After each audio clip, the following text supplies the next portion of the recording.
Baik, bertemu kembali dalam Bicara DR. Ini bukan sembang nak masak apa sahur nanti, walaupun doktor kata kita nak masak sup tulang kan. Doktor sempat bergurau untuk kita. Ini ada replika yang dibawakan khas oleh Dr. Faizal hari ini daripada UiTM Specialist Center ini untuk kita memberi satu lagi gambaran jelas berkenaan dengan bagaimanakah struktur lutut itu sendiri dan bagaimanakah keradangan ataupun ACL yang kita masukkan. Selalunya kita dengar kawan-kawan kita ACL, tapi bagaimana rupa ACL yang perlu diterangkan kepada doktor. Baik, doktor, saya lihat dekat sini ada dua set replika lutut. Yang mana kita ingin mulakan sebenarnya? Kita mulakan dengan lutut kiri dulu. Okey, ini lutut kiri. Ini lutut kiri, yang ini lutut kanan. Okey. Ya.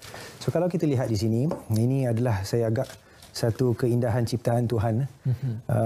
Struktur lutut kita ni agak kompleks. Sebagai basicnya, permulaannya, kita lihat lutut kita terbentuk daripada 3 tulang. Tulang peha atau tulang femur, tulang betis di bawah sini. Sebenarnya ada tulang satu lagi ni, tapi tertinggal. Dan juga tulang tempurung lutut atau kita kata kneecap atau patella. Okay. Jadi sendi lutut terhasil daripada gabungan 3 tulang ni. Pertama. Yang keduanya kita lihat ada struktur di luar ligamen ya. Kita panggil ligamen ni collateral ligamen ya. Ligamen ni memberi stability pada lutut. Kita ada ligamen di dalam lutut yang bersilang. So bersilang maksudnya cruciate. Okay. So bersilangnya ada ACL dan PCL. Okey, ACL-nya dalam tu lah. Ya. Okay. Ini yang favourite Hafiz tu. So kalau kita lihat ACL ni, kawan ni ACL-nya sudah koyak. Kalau ikutkan, ACL berfungsi untuk memberi stability pada lutut dan juga membantu lutut itu supaya tidak bergerak ke depan atau ke belakang, naik dan turun tangga. Jadi maksudnya kita nak katakan sekiranya ACL ni tercedera, pesakit akan merasa lututnya tak stable pertama. Keduanya, menaik dan turun tangga pasti akan menjadi masalah. Okey, manakah doktor kata ACL ni favourite saya? Sebab saya ingin tahu dengan lebih lanjut. Kadang-kadang kawan saya yang terkena ACL ni, mereka katakan akan ada satu bunyi seperti koyakan di bahagian lutut dan sebagainya. Mungkin kalau doktor sebagai doktor pakar ingin gambarkan bagaimana rasa kalau ACL itu terkoyak atau terputus ni. Okey. Biasanya kita kata kalau ada masalah kecederaan ACL, biasanya lah classical sign is kita akan dengar bunyi pop. Bunyi, tapi secara amnya itu bukan selalu berlaku. Jadi kita kata kalau masalah ACL biasanya disebabkan oleh injury, direct injury apabila lutut dalam keadaan berpusing. Dia punya istilah bahasa Englishnya rotatory pivotal movement, direct trauma. Seterusnya ingin saya bawa perhatian, kita ada struktur lain di dalam lutut. Kita ada meniscus. Meniscus ini kalau kita lihat ni, meniscus ni bertindak sebagai disc absorber lah. Disc absorber yang mengambil bebanan badan apabila kita berjalan. Seringkali meniscus juga boleh cedera melalui aktiviti sukan. Yang menyebabkan kita kadang-kadang rasa sakit. Itulah kuncinya. Betul. Okey. Betul. Lagi satu pasal ACL. Kadang-kadang adakah sebab hentakan atau sebab ada juga kes di mana ACL berlaku disebabkan oleh sepakan bola yang terlalu kuat ataupun cara sepak salah, itu menjadi punca atau bagaimana cara? Betul. Kalau secara amnya memang lutut itu dalam keadaan berpusing, kaki di bawah dan juga hentakan. Kalau kita ikut istilah dia, dia ada 3 P's lah. Planted foot, kaki itu melekat di bawah. Pivotal injury, lutut dalam keadaan pusing, dan pop sound. Bila ada 3 P ni klasik, biasanya ada ACL injury lah. Memang ada kecederaan ACL. Doktor jangan pulas sangat, lutut saya ngeri saya tengok lutut ni berpusing-pusing. Tapi doktor sudah tentu menjadi kebiasaan lah untuk melihat. Dalam senario doktor selama 11 tahun dalam bidang ini, kesakitan ataupun sakit yang paling serius doktor pernah lihat apa sebenarnya? Okey, kalau sakit lutut ni nak kata serius, semuanya serius bagi saya lah. Pernah kita lihat pesakit yang terlibat dalam kemalangan jalan raya, lututnya terkeluar. Dan juga ada serpihan tulang di jalan raya yang terpaksa dikutip, datang dan kita masukkan seolah-olah kita membuat jigsaw puzzle lah. Itu pada saya ngeri lah. Tapi sekarang macam dah biasa lah kot saya rasa. Tidak ada kengerian lagi. Ya, kurang sudah kengeriannya. Jadi tadi kita dah bercakap banyak berkenaan dengan ACL. Namun kita ingin bercakap berkenaan dengan golongan yang berusia. Kita berkata berkenaan dengan radang ataupun berlaku pada lutut. Itu di bahagian rawan. Betul. Betul. Elok Hafiz mengingatkan saya, satu lagi struktur penting di dalam sendi lutut adalah tempat yang berwarna putih ini atau dipanggil cartilage atau rawan. So kita ada cartilage di tulang peha dan juga tulang betis. Apabila berlakunya radang sendi artritis, biasanya disebabkan oleh lopong di kawasan cartilage ni, seperti yang kita lihat di gambar slide kita tadi. Okey. Kalau boleh saya gambarkan, ia seperti tulang ayam, betul? Ada rawan putih itu. Boleh. Lebih kurang lah sama. Mesti lapar ni nak makan ayam kan Hafiz ya. Boleh. Jadi boleh tulang rawan itu konsepnya adalah lembut kan? Ya, betul. Jadi kalau bila kata ada kekosongan di kawasan rawan dan sebagainya, rawatan gagal boleh terus kepada rawatan ya, sebab alang-alang kita sudah menyentuh berkenaan dengan perkara ini. Apa rawatan yang kita boleh lakukan yang paling mudah untuk kita rawat ni? Baik. Soalan yang saya rasa kita kata cepu mas. Semua orang menunggulah soalan ni ya. Betul, ramai itu saya mewakilkan mereka untuk tanya tu. Baik. Jadi jawapannya bergantung pada tahap. Bila mana pesakit datang berjumpa dengan doktor. Kalau kita lihat tahap atau staging untuk penyakit ini mengikut X-ray lah. Ada satu X-ray di sini yang ingin saya kongsikan. Ada 4 gambar semuanya. Nama klasifikasi ini agak panjang tapi saya sebut juga di sini, iaitu Kellgren-Lawrence classification. Di sini adalah gambar klasifikasinya, di mana kita melihat ada gambar 4 gambar, kalau Hafiz boleh lihat ya. Di skrin kita ada 4 gambar tulang atau X-ray, di mana Kellgren-Lawrence mengkategorikan tahapnya kepada 4. Tahap pertama baru nak mula sakit lutut. Tahap kedua berbanding pada X-ray, kalau kita lihat ada bone spur, tulang-tulang tak sihat di tepi. Tahap ketiga pula merujuk pada sendi itu jadi makin rapat. Dan tahap keempat adalah tahap yang paling kronik, last stage kita kata, deformity ataupun lutut itu bengkok. Makanya saya ingin rumuskan di sini, sekiranya seorang pesakit yang datang berjumpa doktor dengan keadaan lututnya sudah bengkok, kebiasaannya pesakit ini sudah sampai tahap keempat. Tahap yang terakhir. Betul. Sebab sudah bengkok, deformity dah ada. Kebiasaan kalau sudah tahap keempat itu, kalau kita melihat daripada luaran pesakit itu, lututnya mungkin ada kemerahan atau bonjolan atau bagaimana? Okey, biasanya kita lihat bonjolan dan juga lutut tu sendiri agak jelas bengkoknya. Ya.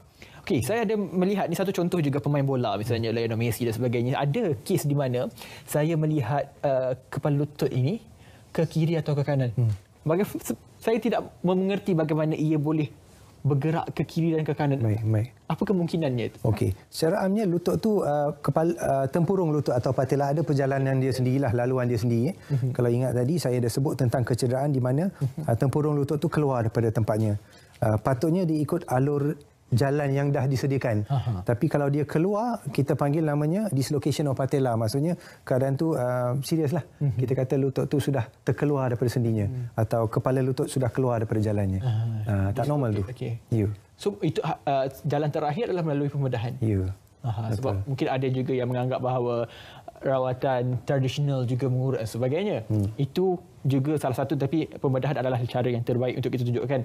Dan tadi kita menyebut berkenaan dengan berat badan dan juga cara senaman, kerana saya percaya ada perkongsian berkenaan dengan cara bersenam dengan laju ataupun cara bersenam dengan perlahan juga ada faktor kepada kesihatan lutut. Nanti kita akan tunjukkan. Namun kita ingin memberi laluan kepada satu lagi segmen berkenaan dengan resepi sihat. Hari ini Kakak Sihat ingin membawa kepada anda khasiat buah kismis. Siapa tak suka makan kismis, sila saksikan.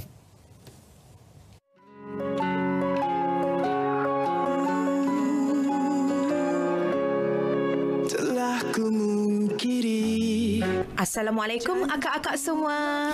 Okey, di bulan Ramadan yang mulia ini, marilah kita beramai-ramai menunaikan ibadah solat tarawih dan juga tadarus di malam hari.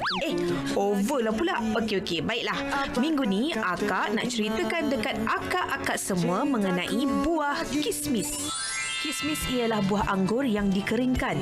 Kismis dibahagikan kepada 3 jenis, iaitu raisin, sultana dan karen. Resin merujuk kepada kismis yang berwarna gelap yang dihasilkan daripada anggur. Sultana pula ialah kismis yang berwarna kuning keemasan dihasilkan daripada buah anggur hijau tanpa biji. Ada satu lagi kismis karen pula dihasilkan daripada anggur tanpa biji bersaiz kecil. Akak-akak nak tahu tak? Kismis adalah makanan sunnah yang disarankan oleh Rasulullah sallallahu alaihi wasallam. Dalam sebuah hadis, Nabi Muhammad pernah bersabda di hadapan sahabat-sahabatnya, makanlah kismis, ia adalah sebaik-baik makanan yang dapat menghilangkan lelah, meredakan kemarahan, menguatkan urat saraf, mewangikan bau mulut dan menghilangkan kahak. Banyak juga khasiat kismis ni kan. Dari segi saintifik pula, kismis padat dengan nutrien. Dalam 100 gram kismis mengandungi tenaga, protein, lemak, karbohidrat, serat, gula, kalsium, zat besi, magnesium, fosfor fosforus, kalium, vitamin C, vitamin B6 serta vitamin E. Okey, jom akak ceritakan khasiat buah kismis. Marilah tuan-tuan dan nyonya. Menguatkan memori. Kismis mengandungi khasiat yang cukup untuk meningkatkan daya ingatan seseorang. Bagi akak-akak yang dah ada anak di peringkat sekolah, kismis adalah snack terbaik yang patut diberikan kepada mereka untuk mengukuhkan memori. Yang kedua, makanan untuk otak.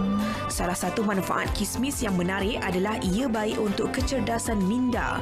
Kismis mengandungi kandungan mineral surih bernama boron yang merupakan mineral penting untuk fungsi otak yang baik. Boron mampu meningkatkan penumpuan, koordinasi tangan dan mata serta meningkatkan memori. Selain itu, boron juga membantu menggalakkan fungsi mineral penting seperti kalsium dan magnesium. Yang ketiga, membantu mengurangkan sembelit. Akak-akak yang selalu mengalami sembelit bolehlah mengamalkan kismis ni ya. Kismis adalah serat yang tinggi dan sangat bermanfaat untuk fungsi sistem pencernaan berjalan dengan lancar. Satu cawan kismis mengandungi kira-kira 10 gram serat yang boleh membantu tubuh badan anda dari bahan-bahan toksik yang berbahaya dengan membersihkan kolen atau usus dan melawaskan pembuangan air. Selain itu, kismis juga mempunyai manfaat-manfaat lain seperti melindungi hati, melawan bakteria mulut yang menyebabkan perebutan gigi, membantu sebagai penerang hati, membantu mengurangkan stres, membantu merawat penyakit anemia, membantu merawat masalah pelupa. Banyak betul khasiat buah kismis ni kan? Bukan sahaja untuk kanak-kanak, untuk orang dewasa pun sesuai. Okey, baiklah.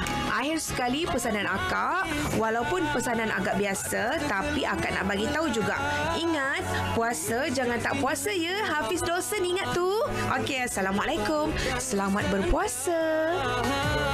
Aku di sini kan tetap terus mencuba beroleh cintamu.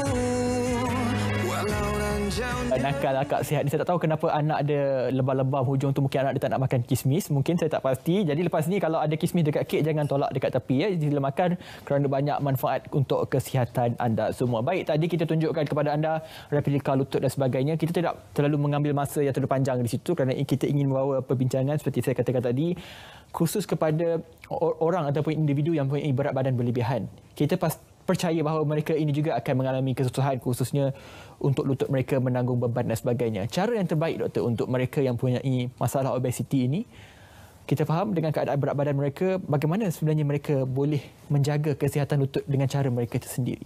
Baik, ini soalan yang menarik pada saya. Kalau kita lihat statistik, negara yang mempunyai pesakit yang ramai berat badan berlebihan mempunyai pesakit yang mempunyai sakit lutut yang paling ramai. So jadi kita lihat kaitan yang rapat antara pertambahan berat badan dan juga sakit pada lutut lah. Menurut satu kajian pada 2019 by World Population Review mengatakan Malaysia menduduki tangga tertinggi daripada segi obesiti di kalangan negara-negara di Asia Tenggara. Peratus yang ada pada saya 15.6, 15.6 diikuti oleh negara Brunei, Thailand dan Indonesia. Jadinya nak kata sakit lutut ni popular di negara kita disebabkan obesiti juga popular di negara kita. Kalau kita kupas lebih lanjut, bagi setiap pertambahan berat badan sebanyak 1 kilogram, kita ada pertambahan bebanan di dalam sendi lutut sebanyak 3 hingga 4 kali ganda lebih banyak. Oh. Ya. Sangat beratlah. Ya. Itu dia kepada anda. Jadi jangan takut, ada caranya sendiri. 1 kilo bersamaan dengan 3 kali atau 4 kali ganda berat badan yang kita katakan oleh doktor tadi. Baik, kita akan berehat sekali lagi. Namun lepas ini kita akan tangani satu lagi perkara yang berkaitan adalah cara kita bersenam. Kerana ramai doktor yang menganggap bahawa senaman dengan cara yang pantas ataupun cara yang laju itu dapat membakar kelih dan sebagainya tanpa memikirkan kesihatan lutut kita yang sangat penting untuk pergerakan kita. Tapi kita rehat dulu seketika. Jangan ke mana-mana, kembali selepas ini dalam Bicara DR.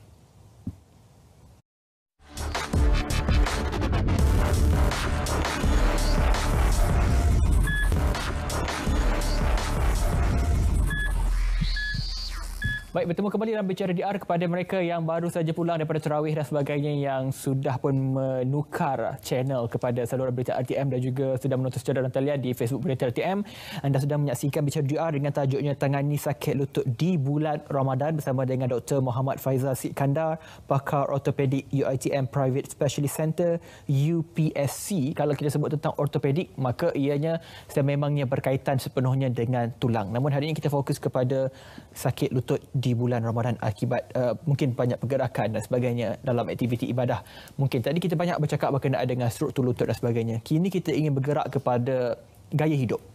Kita percaya bahawa sekarang ni trend macam-macam, bersenam. Mereka percaya bahawa bersenam dengan cara ini akan menyebabkan mereka sihat dan sebagainya. Ada juga yang bersenam dalam tempoh yang lama dan juga laju, misalnya berjoging dan sebagainya, namun tanpa memikirkan kesihatan kepada lutut. Ini saya kaitkan kesihatan lutut dengan cara kita bersenam misalnya. Apa masalah utama yang menyebabkan bersenam dah betul tapi sakit lutut akhirnya? Baik. Sekali lagi soalan yang baik. Hafiz, banyak soalan yang baik hari ini. Terima kasih. Pada saya, sakit lutut ni dia satu kita lah. Latihan atau senaman yang tidak elok boleh menyebabkan sakit lutut. Sakit lutut boleh merosakkan senaman yang sedia ada yang okey. So maksudnya in the end dia harus mencapai satu keseimbangan. Rata-ratanya kita nampak masalah sakit lutut disebabkan oleh kekurangan warming up atau warming down. Apabila seorang mengalami masalah sakit lutut, pertama rawatan yang kita akan prescribe atau kita akan beri pada pesakit adalah rawatan jenis fisioterapi atau senaman. So jadi di sini ingin saya berkongsi sedikit senaman-senaman yang elok untuk mereka yang mengalami atau mengidap sakit sendi lutut lah. Kalau kita lihat di sini, gambar di sini adalah saya ambil daripada internet ni. Walaupun tidak mesra ibadah, tapi kita ambil yang positif di sini gambarnya. Kalau kita lihat gambar ini bertujuan untuk menekankan konsep untuk kita menguatkan otot peha dan otot di belakang peha, quadriceps and hamstring exercises. Kalau kita lihat exercise nombor 1, quadriceps tu, secara amnya pesakit diperlukan untuk baring dengan kaki dalam keadaan melunjur. Juga pesakit haruslah meletakkan bantal atau tuala yang tebal di pelipat kaki dan menekan, maksudnya lutut dalam keadaan lurus, dan kira lebih kurang 10 hingga 30 saat untuk 20 atau 30 kali sehari. Jadinya contoh exercise ini, latihan ini haruslah dibuat sebelum melakukan senaman yang berat dan juga harus dibuat selepas melakukan senaman yang berat. Kita kata warm up dengan warm down. Jadi sebelum dan selepas lah. Ya. Kalau di sini, kalau kita nak ambil contoh yang dekat pada kita bulan puasa ni, kita nak katalah kalau ada pakcik-pakcik yang sakit lutut, nak solat tarawih 20 rakaat, berat untuk dia. Jadi eloklah saya cadangkan buat latihan sebegini sebelum solat tarawih dan selepas selesai 20 rakaat tu, lepas berdoa tu, buat sekali lagi, kita kata warm down. InsyaAllah membantu. Okey, dengan cara betul, janganlah terbaring pula dalam masjid jadi masalah lain pula. Baik, itu cara yang mudah atau kita boleh lakukan di mana sahaja tanpa menggunakan tenaga yang banyak, ya doktor. Okey, ini berkaitan juga dengan orang muda. Saya spesifik kepada orang muda dari segi senaman. Kita lihat sekarang banyak trend gaya hidup, misalnya berbasikal, ada hiking, mendaki gunung dan sebagainya, dan juga maraton, musim maraton. Kalau sebelum COVID dulu, kita lihat banyak aktiviti maraton 50 km, 25 km dan sebagainya. Ini juga menjadi punca kepada kesihatan kita secara tak langsung, apatah lagi berkaitan dengan lutut. Faktor utama yang menjadi punca kepada sakit lutut akibat daripada maraton, sebab kita nampak maraton itu satu perkara yang sangat sihat untuk tubuh badan, tapi lutut bagaimana boleh menjadikan sakit disebabkan oleh apa? Baik, saya pusing sedikit jawapannya ya.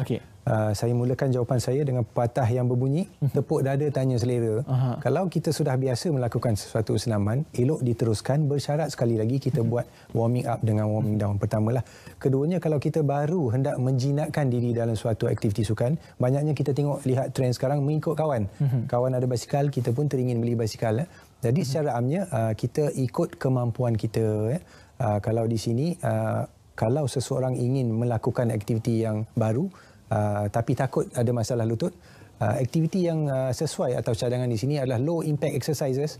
Yang boleh saya cadangkan adalah berbasikal dan berenang. Ini kurang bebanan pada sendi lutut.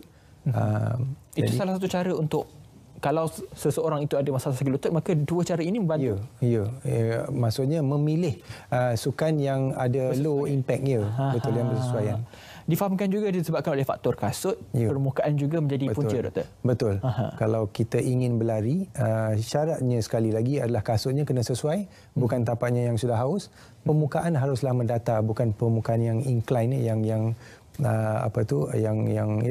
menjuram mungkin.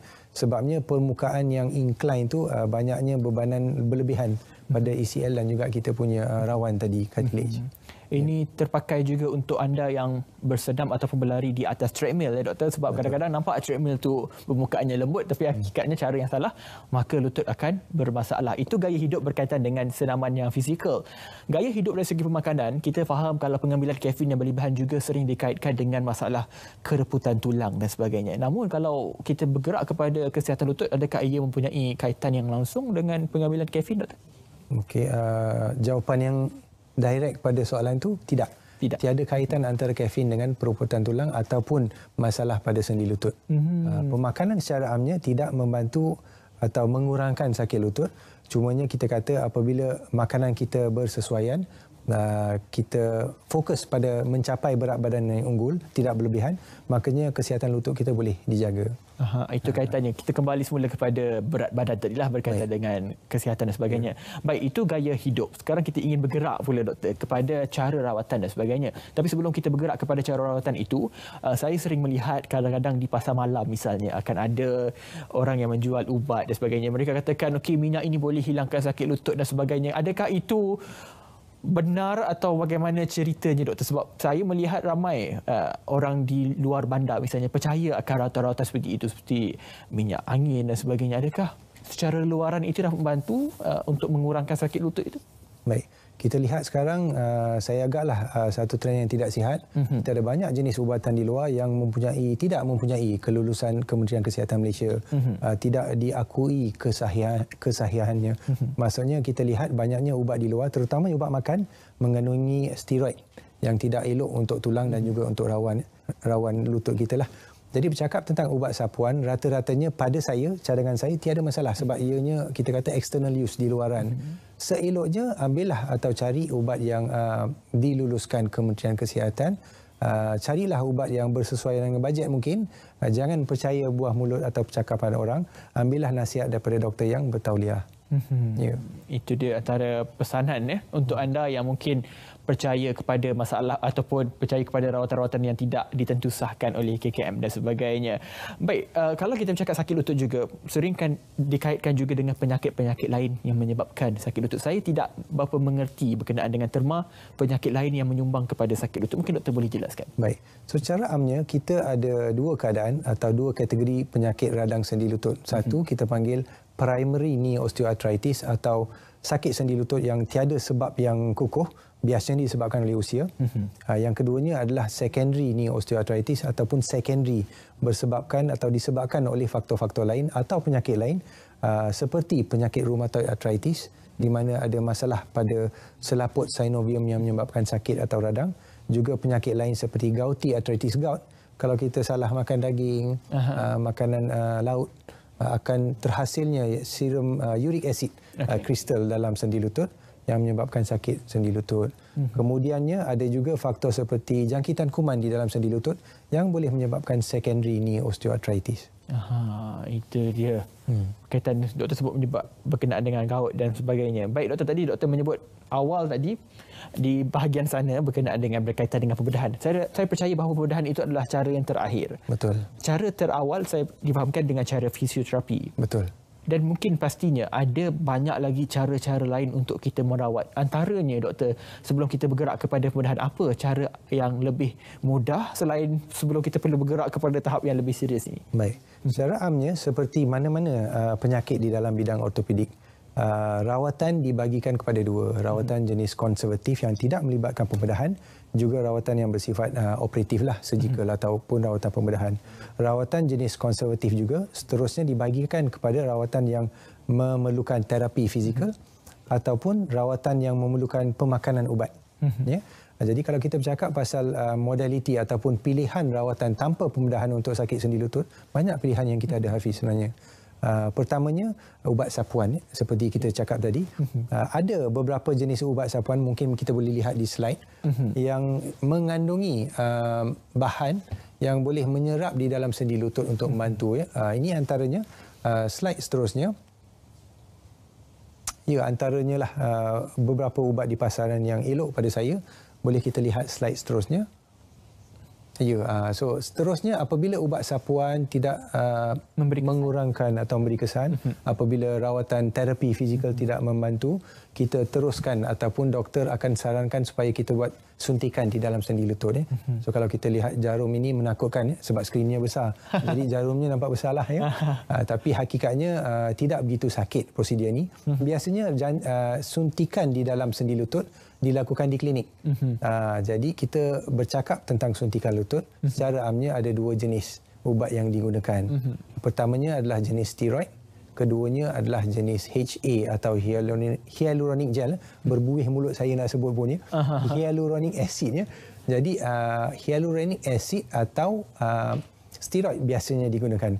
Tapi kini kita melihat satu trend yang saya agak sihat lah. Kita ada ubat di mana kita kata stem cell ataupun PRP. Ya. So saya bercakap sedikit tentang PRP. PRP merujuk kepada ataupun singkatan pada platelet rich plasma, di mana kita mengambil darah pesakit, kita proses dan kita injek di dalam sendi lutut. Memang itu teknologi moden lah. Ya, tapi kalau ikutkan tak sebegitu moden. Sudah lama teknologi ini, cuma kita makin kembangkan penggunaan di dalam sakit sendi lutut. Menggunakan daripada tubuh badan kita sendiri. Cuma saya nak tanya berkenaan dengan injection dan sebagainya. Sudikan, adakah cara ini memberi satu kesan yang permanent, kekal ataupun ia akan berulang sakit? Soalan yang sekali lagi popular, adakah suntikan di dalam sendi lutut memberi efek yang kekal? Jawapannya adalah bergantung pada tahap di mana pesakit datang jumpa doktor. Jadi ingin saya nyatakan di sini, apabila seorang doktor merawat seseorang dengan sakit lutut, doktor seharusnya atau biasanya tidak memberi garanti. Doktor tidak menjual telefon atau kereta yang ada waranti 6 bulan contohnya. Jadinya bila doktor memberi suntikan di dalam sendi lutut, dia ada tempoh, rough estimate time. Rata-rata doktor akan kata 6 bulan. Tapi again saya tekankan, tempoh keberkesanan suntikan dalam sendi lutut bergantung pada tahap di mana pesakit datang jumpa doktor. Baik, itu dia penjelasan dan pastinya di penghujung rancangan nanti sebelum kita berehat, pastinya doktor akan memberi penerangan kepada anda pembedahan lutut. Adakah lutut kita ni doktor boleh digantikan dengan ataupun bentuk lutut lain ke? Bagaimana? Seperti mana cara-cara tertentu yang mungkin doktor boleh jelaskan dengan lebih terperinci berkaitan dengan rawatan yang kepada tahap pembedahan ataupun tahap yang lebih serius ini. Doktor akan tangani jawapannya selepas ini. Kita berehat sekali lagi, kembali selepas ini dalam Bicara di Art.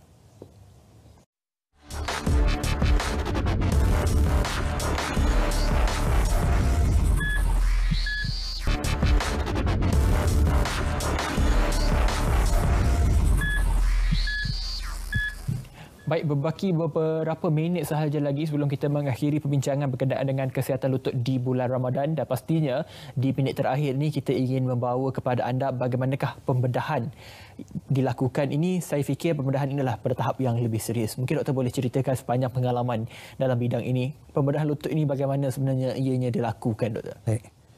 Jadi sekali lagi betul lah kata Hafiz, pembedahan adalah jalan terakhir. Kalau kita lihat sakit sendi lutut ni banyak modaliti lain selain pembedahan. Tapi kalau pesakit sudah mencuba bermacam-macam modaliti terapi tanpa pembedahan ataupun sakitnya sudah ke tahap 4 seperti yang kita lihat tadi, memang tiada cara lain, haruslah melakukan pembedahan. Jadi di sini kalau pembedahan sendi lutut, doktor akan pastinya melakukan pembedahan di Dewan Bedah. Pesakit harus dimasukkan ke ward.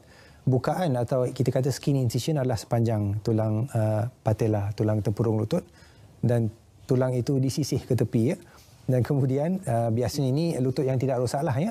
Kalau lututnya rosak, banyak akan kita lihat kawasan lopong di rawan.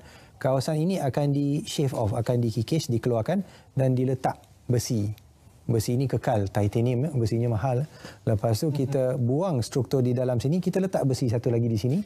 Dan di antara dua-dua besi ini akan ada satu lapisan silikon atau polietilen. Dia punya shock absorber lah kita kata. Secara amnya, besi yang kita letak pada dalam sendi lutut adalah besi yang berkualiti tinggi. Macam tertera di kaca TV ni besinya? Ya. Di besar sinilah. Besar juga lah besinya? Ya. Kalau kita lihat gambar di sebelah kanan, di bawah tu, adalah yang bercahaya tu kan, adalah gambar besi lutut. Yang kita kata total knee replacement surgery implant ya. Ini adalah operasi yang biasa kita buat. Kalau gambar di sebelah kiri adalah di bawah itu adalah gambar di mana kita melakukan separa replacement lah. Sendi itu digantikan dengan separanya saja. Ya. In fact, kita ada satu lagi pembedahan yang kita buat di mana doktor yang merawat akan memasukkan teropong di dalam sendi lutut, mencuci sendi lutut dan membuang tulang-tulang atau bone spur, dan proses ini diakhiri dengan suntikan gel di dalam. Ya. Jadi kita ada banyak option lah kalau pembedahan. Kalau kita bercakap pasal pembedahan sendi lutut, biasanya kita merujuk pada penggantian sendi lutut itu sendiri, ataupun option lain yang boleh kita buat sekarang adalah arthroscopic knee debridement and washout, di mana doktor memasukkan teropong di dalam sendi lutut, cuci lututnya, membuang tisu yang tak sihat dan tulang tak sihat, dan kita akhiri proses itu dengan suntikan gel HA tadi. Ya. Kebiasaannya akan mengambil masa berapa lama untuk pulih selepas pembedahan? Baik, secara amnya pada asalnya akan ada penjagaan luka lah. Itu mengambil masa lebih kurang 2 hingga 4 minggu lebih kurang. Kalau untuk pesakit berjalan balik seperti biasa tanpa sakit, biasanya bergantung pada tahap kecederaan itu sendiri, saya agak dalam 3 bulan atau kurang, lebih kurang. Bergantung kepada cara kita bergerak dan sebagainya. Betul. Baik doktor, di minit-minit terakhir saya pasti doktor akan ingin meninggalkan beberapa note penting ataupun tips penting kepada mereka di rumah berkenaan dengan penjagaan kesihatan lutut ini, doktor. Baik. Terima kasih sekali lagi Hafiz. Jadi di sini saya rasa saya ada 3 lah. 3 take home message. Yang pertamanya, apabila kita bercakap tentang knee osteoarthritis atau sakit sendi lutut, kita bagi kepada 2 jenis. Yang pertamanya adalah jenis yang primary knee OA atau yang common, yang lebih banyak kita lihat pada pesakit yang sudah berusia. Yang keduanya adalah jenis secondary knee osteoarthritis atau yang disebabkan oleh sakit lain. Itu first point lah. Second pointnya nak beritahu, kita ada banyak modaliti atau banyak pilihan untuk rawatan sakit sendi lutut. Banyak kita lihat pesakit yang datang takut nak jumpa doktor sebab takut doktor melakukan pembedahan. Jangan takut, bawa bertenang. Doktor akan memberi pilihan modaliti yang tidak memerlukan pembedahan bersyarat pesakit datang pada peringkat yang awal. Poin ketiga yang saya nak tekankan sangat di sini adalah kita melihat satu trend yang kurang sihat. Di mana Hafiz, pesakit yang mempunyai sakit lutut akan mula-mula jumpa doktor Google dulu. Mencari jawapan di laman sesawang internet yang mungkin kita tidak tahu kesahihannya. Seeloknya datanglah berjumpa doktor, walaupun tak datang ke UiTM Private Specialist Center mencari saya, mana-mana doktor yang bertauliah tiada masalah. Jadinya itulah beberapa poin yang ingin saya kongsikan di sini. Itu dia. Saya mengharapkan supaya semua faham berkenaan dengan kesihatan lutut dan sebagainya. Ini penting untuk kita jaga, apatah lagi dalam tempoh Ramadan ini kita perlu banyakkan amal ibadat, maka banyak juga pergerakan yang kita ingin lakukan. Baik doktor, sudah selesai berkenaan bab lutut. Ini menjadi satu acara atau persoalan wajib untuk saya tanyakan. Dan doktor sudah pun mengambil dan juga lengkap 2 dos vaksin. Okey, mungkin doktor perlu kongsikan kepada penonton Bicara DR kita pada malam ini berkenaan dengan untuk doktor sendiri sebagai pengamal perubatan untuk menggalakkan mereka mendaftarkan diri dan sebagainya. Sebab saya fikir dan percaya bahawa pendaftaran ketika ini semakin berkurangan dan fasa 2 sudah pun bermula. Mungkin doktor boleh kongsikan kesan sampingannya, apa yang doktor rasa dan juga untuk meyakinkan kepada orang ramai bahawa vaksin itu adalah selamat. Baik, soalan yang tepat sekali pada situasi kita hari inilah. Saya sudah menamatkanlah, kita kata complete 2 kali vaksin. Kali pertama tu ialah kita kata doktor ni adalah manusia yang paling takut jarum sebenarnya. Kalau kita bagi nasihat pada orang tak ada masalah. Apabila diri sendiri memang takut tapi jarum tu suntikan tidak berasa. Yang pertama. Yang keduanya ada perasaan lenguh-lenguh sedikit. Tapi alhamdulillah okey bagi saya. Jadi nasihat saya pada para penonton juga pada Hafiz yang mendengar ni, vaksin ini adalah usaha kerajaan kita untuk kita bersama memutuskan jangkitan rangkaian jangkitan COVID-19 ini. Kadang-kadang kita rasa benda tu benda itu walaupun percuma, kadang-kadang apabila benda percuma kita dapat, kita rasa seolah-olah kita tidak memberi fokus padanya. Jadi ini harus kita tukar. Bersama-samalah kita mematuhi SOP yang ditetapkan. Kita mengambil vaksin ini dan bersama-sama kita memutuskan jangkitan COVID, insya-Allah. Insya-Allah. Terima kasih sekali lagi kepada Dr. Muhammad Faizal Sikandar, pakar ortopedik UiTM Private Specialist Center UPSC, mengupas tentang tajuk pada malam ini. Jadi kepada anda saya mengharapkan anda dapat ilmu baru berkenaan dengan kesihatan lutut, sebarkan mesej ini kepada ibu bapa anda yang berkaitan. Jadi terima kasih kerana menonton Bicara DR pada malam ini. Selamat berpuasa dan juga jaga